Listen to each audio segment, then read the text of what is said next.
ससुराल वालों के बुरा बर्ताव पे बेटी ने। शादी के बाद विदाई का समय था। पूजा अपनी माँ से मिलने के बाद अपने पिता से लिपट कर रो रही थी और वहाँ मौजूद सभी लोगों की भी आंखों में आंसू थे। उस समय पूजा ने घूंघट निकाला हुआ था और अब उसका विदा होकर ससुराल जाने का समय हो गया था। तो जैसे ही पूजा रोती हुई कार में बैठने लगी, तभी उसकी छोटी बहन रोती हुई उससे दोबारा लिपट कर रोने लगी। तभी गाड़ी के पास खड़े पूजा के पति रोहित से उसका दोस्त दिनेश कहता है, अरे यार रोहित, यहाँ से घर पहुँचते ही पहले होटल अमृत बान पहुँचकर एक बढ़िया सा खाना खाएंगे, क्योंकि यहाँ तेरे ससुराल में तो एकदम घटिया खाना था। ऐसा खाना तो हमारे यहाँ कुत्तों को भी नहीं खिलाते। तभी साथ ही खड़े रोहित के छोटे भाई ने भी कहा, हाँ यार, यहाँ का खाना तो एकदम बकवास था और रसमलाई में तो रस ही नहीं था। ये कहते हुए तीनों ही जोर जोर से हंस रहे थे। तभी पूजा के पति ने भी अपने ससुराल वालों का मजाक उड़ाते हुए कहा, हाँ यार, मैंने भी मजबूरी में यहाँ का खाना खा लिया, वरना मैं तो ऐसे खाने को हाथ तक भी नहीं लगाता। और अब तो पक्का हम तीनों घर पहुँचते ही होटल अमृत बान का खाना खाएंगे। अपने पति के मुंह से ऐसी ऐसी बातें सुनकर पूजा कार में बैठती बैठती रुक गई और उसने गुस्से में सबके सामने अपना घूंघट हटाते हुए कार के दरवाजे को जोर से बंद किया और आंखों में आंसू लिए पूजा अपने पिताजी के पास चली गई और उनका हाथ पकड़कर उनसे ये कहा कि पिताजी, मैं ससुराल नहीं जाऊंगी, मुझे ये रिश्ता बिल्कुल भी मंजूर नहीं है। ये बात पूजा ने इतनी ज़ोर से कहा कि सब लोग उसकी बात को सुनकर हक्के बक्के रह गए। सब लोग पूजा के नज़दीक आ गए और पूजा के ससुराल वालों पर तो जैसे पहाड़ ही टूट पड़ा हो। वजह क्या थी, ये किसी को भी समझ नहीं आ रहा था। तभी पूजा के ससुर रामलाल जी ने आगे बढ़कर पूजा से पूछा कि पूजा बेटी, बात क्या है? तुम अचानक ही शादी होने के बाद अपनी विदाई होने के समय यूँ शादी को नामंजूर कर रही हो। तभी पूजा कुछ देर चुप रहने के बाद अपनी आंखों में आंसू लिए अपने ससुर से बोली कि बाबूजी, आपको पता है, मेरे माता पिता ने अपने सभी सपनों को मारकर हम सभी बहनों को इतना पढ़ाया लिखाया और काबिल बनाया, और आप जानते हैं कि एक बाप के लिए उसकी बेटी क्या मायने रखती है। वैसे आप और आपका बेटा कभी नहीं जान सकते, क्योंकि बाबूजी, आपके घर में तो कोई बेटी है ही नहीं। और आप जानते हैं, मेरी शादी में आने वाले बारातियों के लिए खाने पीने की एक भी कमी न रह जाए, इसलिए मेरे पिताजी पिछले 3 महीने से रात को 2 से 3 बजे तक जागकर मेरी माँ के साथ ये योजना बनाते थे कि रसोइया कौन होगा और खाने में बारातियों के लिए किस किस तरह का खाना बनवाना है और बारातियों को कहाँ बिठाना है, ताकि कहीं किसी को बुरा न लग जाए।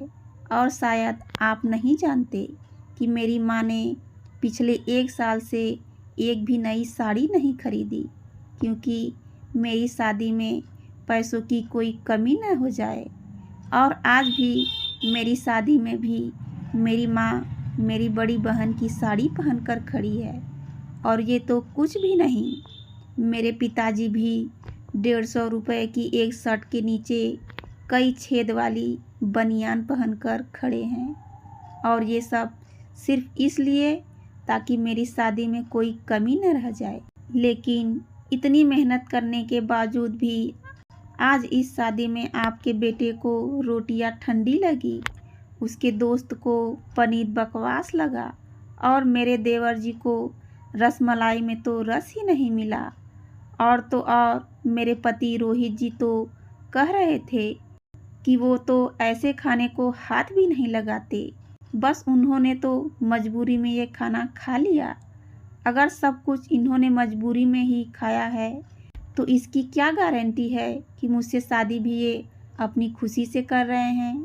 कल को रोहित जी ये भी कह सकते हैं कि मुझसे भी इन्होंने मजबूरी में ही शादी की है।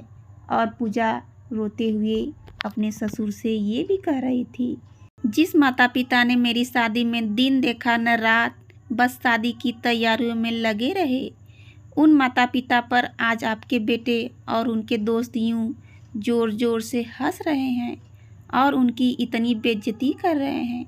क्या आपके घर में माता पिता की इतनी ही इज्जत होती है?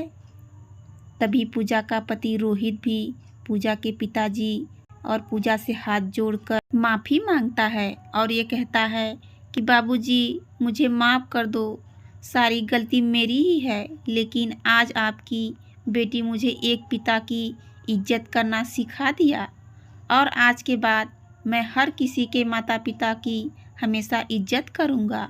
उसी वक्त पूजा के ससुर रामलाल जी भी आगे आकर अपनी बहू पूजा के सर पर हाथ रख कर कहते हैं कि मैं तो बहू लेने आया था, लेकिन ईश्वर बहुत कृपालु है, उसने मुझे बहू के रूप में एक बेटी दे दी और वो भी इतने अच्छे संस्कार वाली कि जो माता पिता का भी इतना सम्मान करती है। और अब बेटी मेरे कहने से इन नालायकों को भी माफ़ कर दे, मैं हाथ जोड़ता हूँ तेरे सामने। तभी पूजा अपने ससुर जी के दोनों हाथों को पकड़ लेती है और कहती है कि नहीं बाबूजी, आप मेरे पिता के समान हैं, कृपया आप मेरे सामने हाथ मत जोड़िए।